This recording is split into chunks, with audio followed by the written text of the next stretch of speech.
আজকে পদ্মের গামলাগুলোতে খাবার দিয়েছিলাম। খাবার দেওয়াটা যে খুবই জরুরি তা কিন্তু না। যদি আপনার মিডিয়া পুকুরের পাঁক হয়ে থাকে খাবার না দিলেও চলে।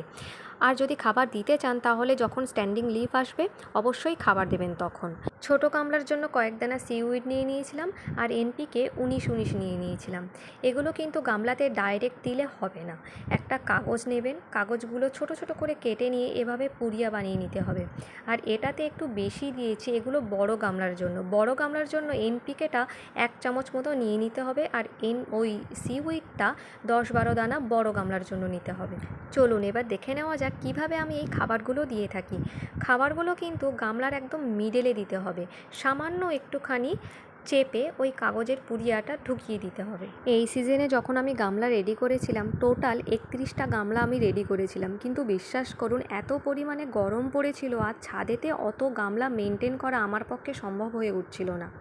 তাই সেই 31টা গামলার জায়গায় এখন আমার গামলার সংখ্যা 19টা, বাকি সব গামলা খালি করে দিয়েছি। আবার যখন একটু বর্ষাকাল শুরু হবে তখন গামলাগুলো আবার বের করব। 30টা নয়, তবে তখন টোটাল আমার 50টারও বেশি গামলা হবে।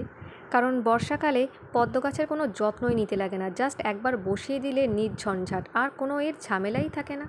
সেই ফেব্রুয়ারি মাসের শেষের দিকে আমি টিউবার বসিয়েছিলাম, একটাও ভালোভাবে ফুল পাইনি, বারবার গাছ ডরমেন্সিতে যাচ্ছিল, তাই আমি গামলা কমিয়ে ফেলেছি।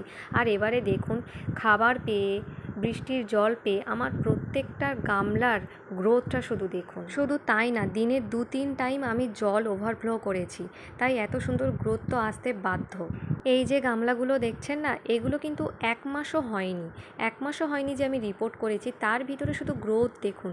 আমার মিডিয়া কিন্তু পুকুরের পাঁক আর নর্মাল মাটি মিক্স করে করা, আর নিচে হাড়গুঁড়ো, শিংকুচি আর একটু ভার্মি কম্পোস্ট দেওয়া আছে। তারপরেও আমি খাবার দিচ্ছি একটু ভালো রেজাল্টের জন্য। মানে খাবারটা দিলে কি হয়, একটু তাড়াতাড়ি ফুলও আসে আর ফুলের পরিমাণটা একটু বেশি হয়। ওই যে কুড়িটা দেখলেন ওটা রেড পিওনির কুড়ি, 1 মাসও হয়নি কিন্তু গাছটা আমি রিপোর্ট করেছি। আর এই গামলাটা তো আমি 15-16 দিন হবে আমি রিপোর্ট করেছি, গ্রোথটা শুধু